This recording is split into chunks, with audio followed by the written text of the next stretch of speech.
क्या आप लोग के माइंड में भी ये डाउट आता है, क्या आप लोग के माइंड में ये कंफ्यूजन आता है कि नेशनल इनकम के किस तरह के क्वेश्चंस आपसे एग्जामिनेशन में पूछे जाएंगे? तो यार ये ना हमारी प्रिपरेशन जर्नी में हमेशा देखा जाता है कि हम लोग के माइंड में बार बार ये थॉट्स आते हैं, इतना सब कुछ तो पढ़ रहा है, बट द थिंग इसकी क्वेश्चन किस तरीके से पूछे जाएंगे, क्वेश्चन का लेवल क्या होगा, क्वेश्चन की सबसे इंपॉर्टेंट चीज लैंग्वेज क्या होगी। तो बच्चा इसी कंफ्यूजन को दूर करने में यहाँ पर आ चुका हूँ एक मोस्ट इंपॉर्टेंट सेशन लेकर के, जिसमें हम बात करने वाले हैं कि यार अभी तक सीयूटी एग्जामिनेशन जब तक जितनी बार भी कंडक्ट हुआ है वहां पे नेशनल इनकम के किस तरह के क्वेश्चंस पूछे गए, उसकी क्या लैंग्वेज को यूज किया गया है, एंड पूरे क्वेश्चन के साथ साथ हम लोग आंसर भी यहाँ पे डिस्कस करेंगे, यानी कि पूरा प्रॉपर एनालिसिस करने वाले हैं। सो चलिए बच्चा स्टार्ट करते हैं, बात करते हैं आज यहाँ पर नेशनल इनकम के पीवाईपी यानी प्रीवियस ईयर क्वेश्चंस की, एंड देखते हैं प्रीवियस ईयर की जो भी आपके क्वेश्चन से पीवाईक्यूज तो अपन यहाँ पर क्लियरली सॉल्व करने वाले हैं। गॉट इट बच्चा? तो फर्स्ट क्वेश्चन की यहाँ पर हम डिस्कशन करें तो सबसे पहला क्वेश्चन यहाँ पे क्या आपके सामने अवेलेबल है कि भाई if the value of nominal GDP is like rupees 5500, क्या बोला भाई, इज रुपीज 5500। सो हमने क्या निकालने के लिए बोला गया, हमसे बोला गया 5500 अगर सपोज करो नॉमिनल जीडीपी का वैल्यू है, and of real GDP is rupees 2200, what is the value of GDP deflator. अगर हमें जीडीपी डिफलेटर पूछा गया है बच्चा यहाँ पर, तो हमें आंसर कैसे निकालना है। तो भाई आपको कॉन्सेप्ट तो क्लियर होता है, but still if you are going to confuse कि भाई इसमें करना क्या है, तो हमें यहाँ पे समझना है बेसिकली कि सर हमें जीडीपी निकालने के लिए यानी जीडीपी डिफलेटर निकालने का फॉर्मूला क्या होता है।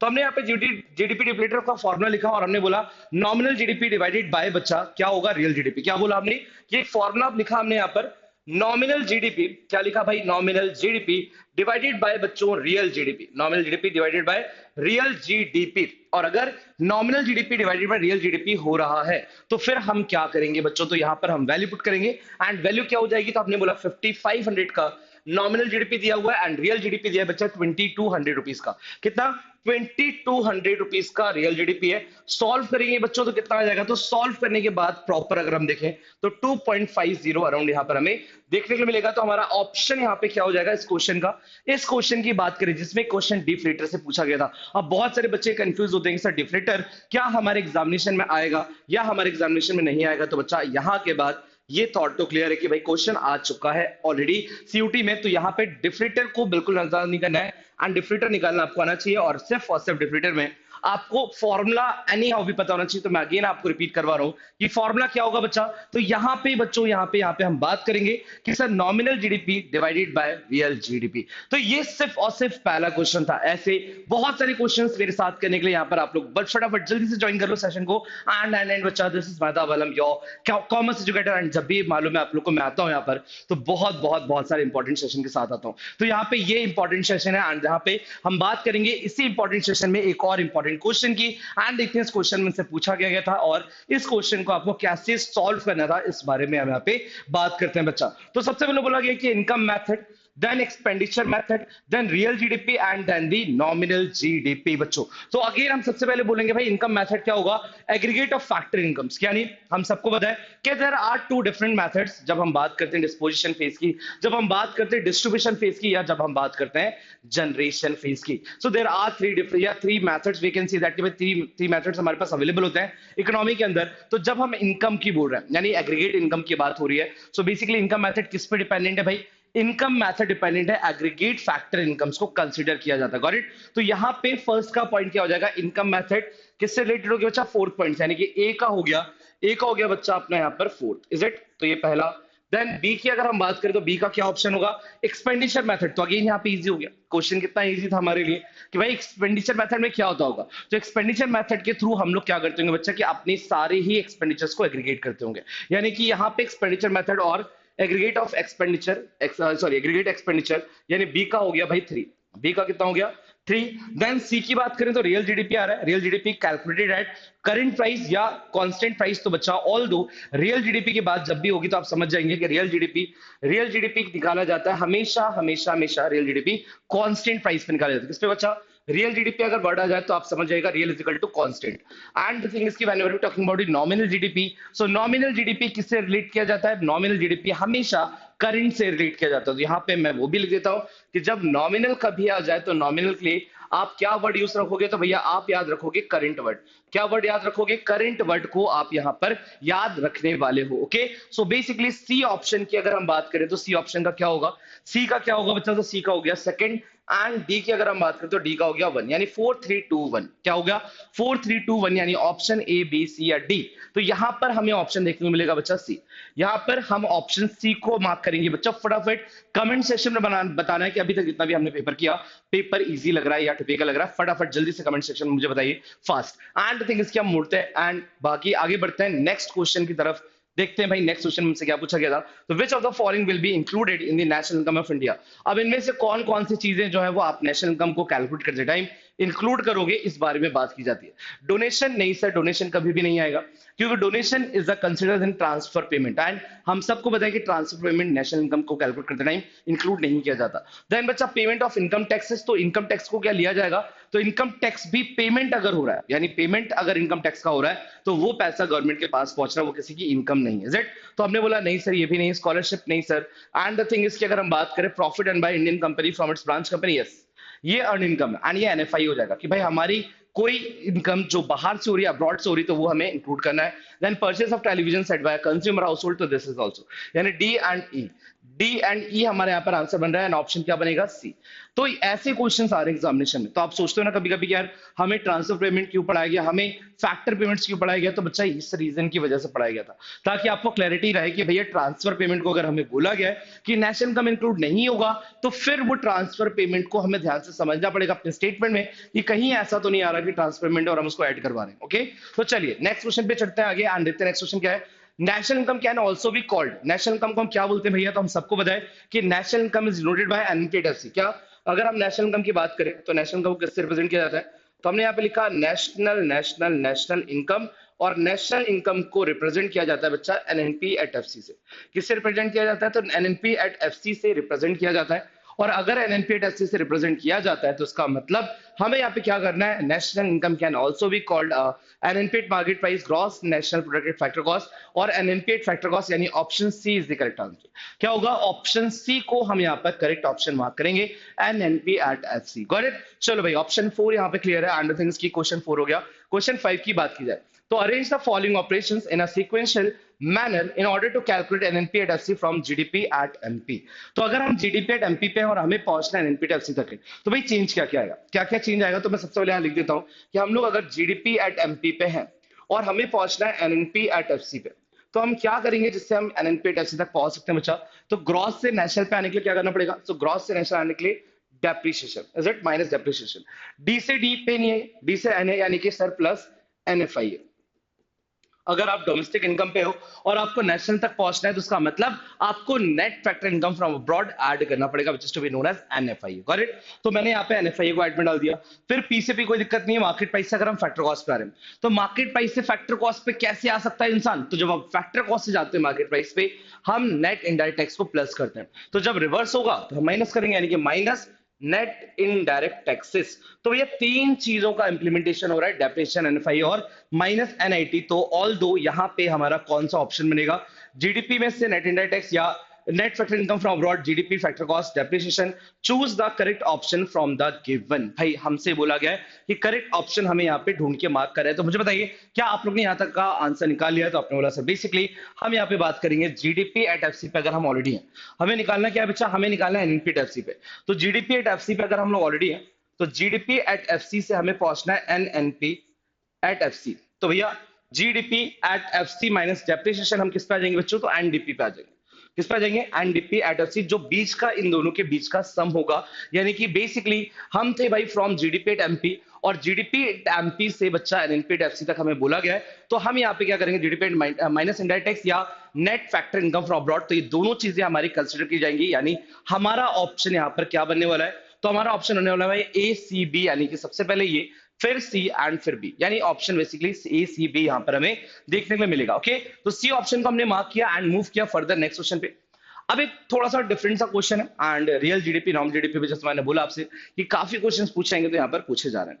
तो क्वेश्चन क्या है भाई हमारा? Real GDP is calculated in way such that goods and services are evaluated at some constant set of prices since their prices remains fixed if the real GDP changes, we can be sure that it can be volume of production which is undergo. यानी यहाँ पे इतना सब कुछ पूछा गया और आपसे आंसर क्या बोला गया, when the value of goods services estimated current price। तो बच्चा अभी मैंने आपको सिंपल सी बात समझाई कि अगर कांस्टेंट है तो रियल और करंट है तो नॉमिनल। सिंपल है, again I am repeating this कि भाई अगर कांस्टेंट है तो रियल जीडीपी, अगर करंट प्राइस पे आपने फाइंड आउट किया है तो फिर वो आपका नॉमिनल जीडीपी बनेगा। यानी कि यहां पर हमारा आंसर क्या हो जाएगा, हमसे पूछा गया क्वेश्चन के अंदर करंट प्राइस पे, क्या बोला भाई, इट्स करंट प्राइस। तो यहाँ पे ऑप्शन बी को हम मार्क करेंगे एंड क्या मार्क करेंगे कि option B is the correct answer and nominal. तो भैया ये लेवल है, ये लेवल आ रहा है आपके एग्जामिनेशन का। और ये भी मैं आपसे बोलूंगा कि इजी टू मॉडरेट है, मॉडरेट टू डिफिकल्ट पे बिल्कुल नहीं जाऊंगा मैं। अभी तक जितने क्वेश्चन है वो इजी टू मॉडरेट चल रहा है। तो इस साल के चांसेस बहुत ज्यादा हैं कि आपके एग्जामिनेशन में जो क्वेश्चंस आएंगे उनका लेवल आपको ज्यादा दिखेगा। जेट, तो चलिए यहाँ पर हमने ऑप्शन बी मार्क कर दिया। नेक्स्ट क्वेश्चन पे मूव करते हैं। विच of the following statement is true if other things remaining the same, the exchange rate change from $1.80 to $1.75। अगर $1 पहले 80 रुपीज का था, ठीक है ना, $1 पहले अगर 80 रुपए का था और अब $1 की वैल्यू जो है वो कितनी हो गई है, 75। तो ये हमारे लिए बेनिफिशियल है या हमारे नुकसान है, तो हम बोलेंगे हमारी करेंसी की वैल्यू बढ़ रही है। तो ऑप्शन यहाँ पे क्या है, कि अगर हमारी करेंसी की वैल्यू बढ़ रही है, हमारी करेंसी स्ट्रांग हो रही है, तो उस सिनेरियो में क्या होगा, हमारी करेंसी अगर स्ट्रांग हो रही है बच्चा, तो उस सिनेरियो में यहाँ पे क्या देखने को मिलेगा, तो आप बोलोगे बेसिकली सर यहाँ पर इंपोर्ट राइज कर जाएगा, हम लोग अब ज्यादा इंपोर्ट करेंगे। ऑल्दो भाई मेरे पास पहले मैं 80 रुपए खर्च करके सपोज $1 की चीज खरीदता था, अब मैं 75 रुपीज खर्च के $1 की चीज खरीद सकता हूं। इसका मतलब मेरी परचेसिंग पावर बढ़ गई, और जैसे ही परचेसिंग पावर बढ़ जाती है बच्चा, वैसे ही इंपोर्ट बढ़ने लगता है। यानी यहाँ पर बी ऑप्शन तो करेक्ट है। एंड उसके बाद अगर हम चले बच्चा, तो एक्सपोर्ट विल राइज, नहीं सर, इंपोर्ट विल फॉल, ये दोनों नहीं मैच करेगा। एंड उसके बाद नेशनल इनकम विल राइज, तो आपने बोला 100% है क्या, नहीं सर, नेशनल इनकम फॉल हो जाएगी। इंपोर्ट हो रहा है बच्चा, नेशनल इनकम कैसे बढ़ जाएगी, एक्सपोर्ट अगर ज्यादा होता है तो नेशनल इनकम बढ़ती है, बट इंपोर्ट अगर हो रहा है तो नेशनल इनकम ज्यादा नहीं बढ़ती है।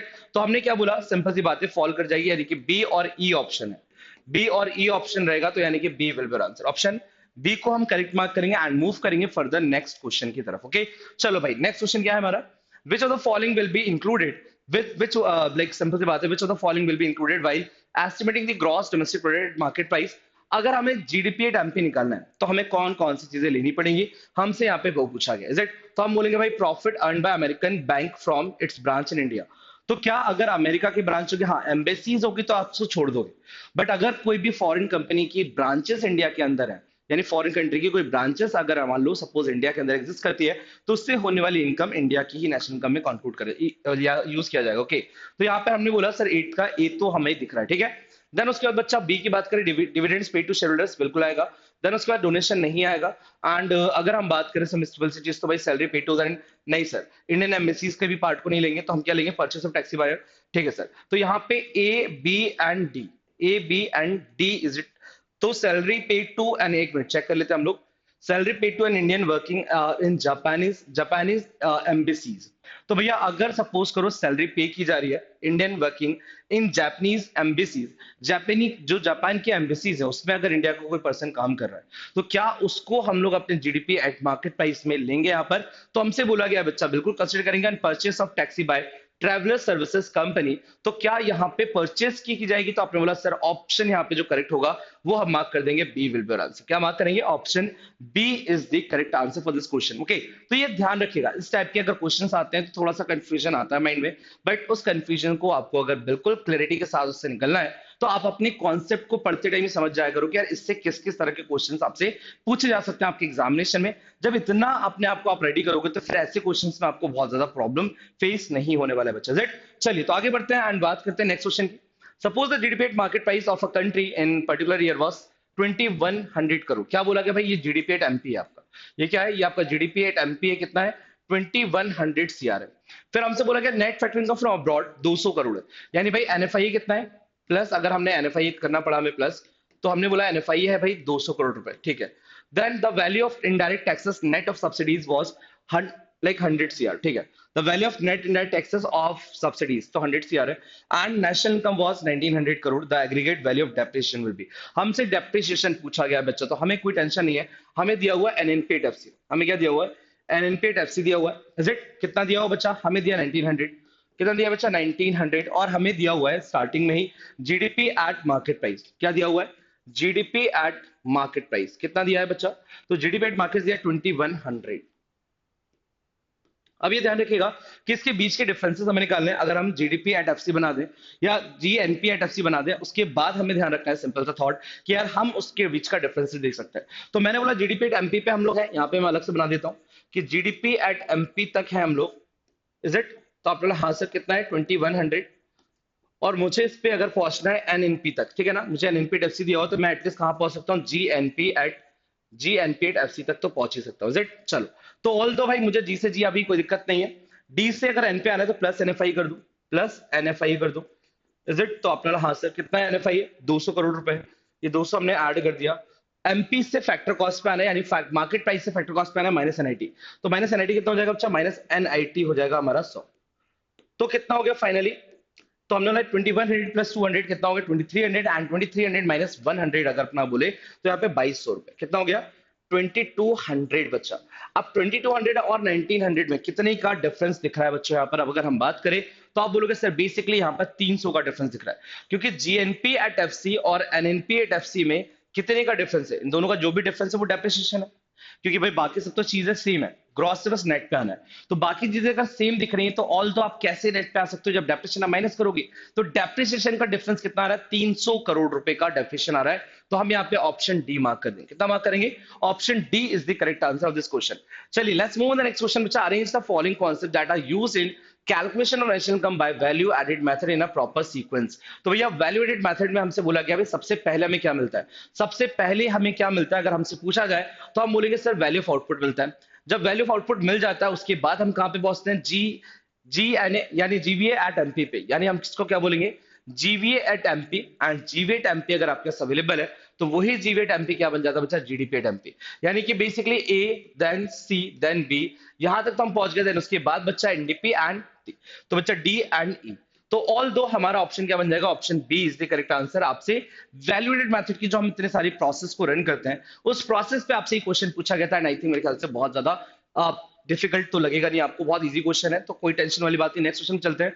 The domestic service women perform at home are not paid for since money is not being used here and it is not registered part of economic activity, इसको हम क्या बोलेंगे बच्चों। तो ये बहुत डिटेल वाला क्वेश्चन आया है कि अंडर एस्टिमेशन ऑफ जीडीपी, मतलब जीडीपी में बोला जाता है कि साल भर में जितने भी फाइनल वैल्यू के गुड्स एंड सर्विसेज क्रिएट किए जा रहे हैं, तो अब गुड्स तो सब ले लिया, सर्विसेज की बात हो रही है, तो बोला जाता है कि घर में रहने वाली जो महिलाएं हैं वो भी इतना सारा काम कर रही है एंड कहीं ना कहीं वो भी एक एक्टिविटी परफॉर्म कर रही है, but it is never like it is not considered an economic activity. Why? Because ये रजिस्टर्ड नहीं है, उसके लिए कोई भी उनको पैसा नहीं मिल रहा, तो कहीं ना कहीं उसको हम क्या बोलते हैं, this process will be known as बच्चा अंडर एस्टिमेशन ऑफ जीडीपी। क्या बोला जाता है, this process will be known as underestimation of GDP. बस इतना ध्यान रखिएगा, ये थॉट्स आपको क्लियर होने चाहिए बच्चों। ओके, सो ऑप्शन बी को हम यहाँ पे मार्क करेंगे एंड मूव करेंगे एक और क्वेश्चन की तरफ।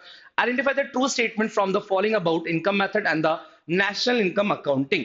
तो भैया हमसे बोला गया इनकम मेथड, हमें बोला एंड नेशनल इनकम के इनकम मेथड की हम यहाँ पे बात करें, तो ऑप्शंस क्या होंगे, मेरे पास बहुत सारे यहाँ पर ऑप्शंस दिए हुए हैं। एंड द थिंग्स, अगर हम ऑप्शंस की बात करें तो हम क्या बोलेंगे, basically sir income method includes retirement pension. क्या रिटायरमेंट की जो पेंशन दी जाती है वो इंक्लूड की जाती है? Yes sir, it is because क्यों दिया जाता है, आप बोलोगे सर पेंशन वेंशन तो नहीं लिया जाता, बट बच्चा अगर रिटायरमेंट पेंशन है तो वो उसने अर्न किया है।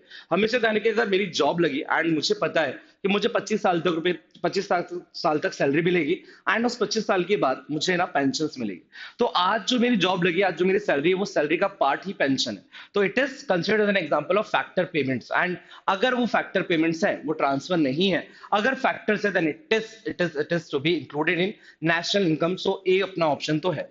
अगर ये ऑप्शन है भैया हमारा, तो उसके बाद हम बात करें और क्या ऑप्शंस बन सकते हैं भाई, और बताइए यहाँ पर हमारे क्या ऑप्शंस बन सकते हैं। तो हमने बोला बेसिकली कि यहाँ पे ऑल दो income method input donation receive नहीं sir, income method includes old age pension नहीं, ओल्ड एज पेंशन कभी भी कमाई नहीं जाती है। ऐसी चीजें जैसे मान लो एक सपोज करो मध्य प्रदेश के अंदर एक योजना चलाई जाती है जिसका नाम है भाई लाडली बहना योजना, एंड उसके तहत सब महिलाओं के अकाउंट में या मैक्सिमम महिलाओं के अकाउंट में कुछ रुपए डाले जाते हैं हर मंथ। तो जनरली वैसे टाइप का अलाउंसेस या वैसे टाइप के कुछ ओल्ड एज पेंशन जो होती है जो 60 साल से ऊपर के लोगों को मिलती हैं, तो वहां पे हमें समझना है कि वो कभी भी नेशनल इनकम का पार्ट नहीं बनेगा, बिकॉज वो कहीं ना कहीं फैक्टर पेमेंट्स नहीं है, वो ट्रांसफर पेमेंट है।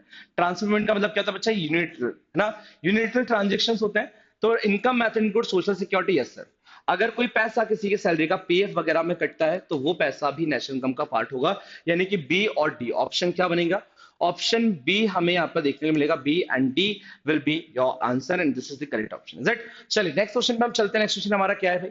Find out the correct statement from the following. इनमें से कौन सा स्टेटमेंट करेक्ट दिख रहा है आपको? इनमें से कौन सा स्टेटमेंट हमें करेक्ट दिख रहा है, इसके बारे में बात की जाएगी, ध्यान सुनेगा। तो sir expenditures are included in national income, नहीं। Donation are part of national income, नहीं। Final goods are included in national income, yes.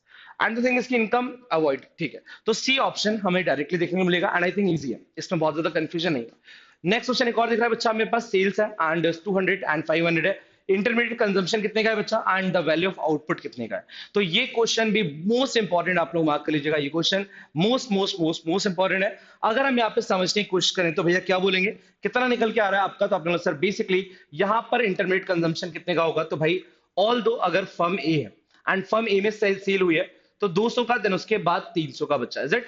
तो आप लोग 100% सेल। वैल्यू ऑफ आउटपुट क्या हो जाएगा? सेल्स प्लस आईसी, है ना? सेल्स प्लस आईसी या सेल्स माइनस आईसी। तो आपने बोला sir basically intermediate consumption, sale में से intermediate consumption, value of output कितना जाएगा? Again 200 and 500। ओके, सो बोला कि GDP is 600 then the intermediate consumption of firm B is, firm B का इंटरमीडिएट कंजम्पशन कितना? अच्छा, इसका सिंपल है, जीरो है, इसका सी जीरो है बच्चा। तो यहाँ पे जब उसने 500 बेचा है एंड द थिंग्स जो मैंने 300 रुपए का आपको आउटपुट बताया और इन 300 में से 200 माइनस कर दो तो फाइनली कितने का आ रहा है बच्चा? ऑप्शन अगर हम बात करते हैं यहाँ पर तो ऑल दो, फटाफट बताइए फास्ट, कितना समझ में आ रहा है? तो आपने बोला सर बेसिकली यहाँ पर 200 का अपने को ऑप्शन मिलेगा, यानी कितने का? C will be your answer.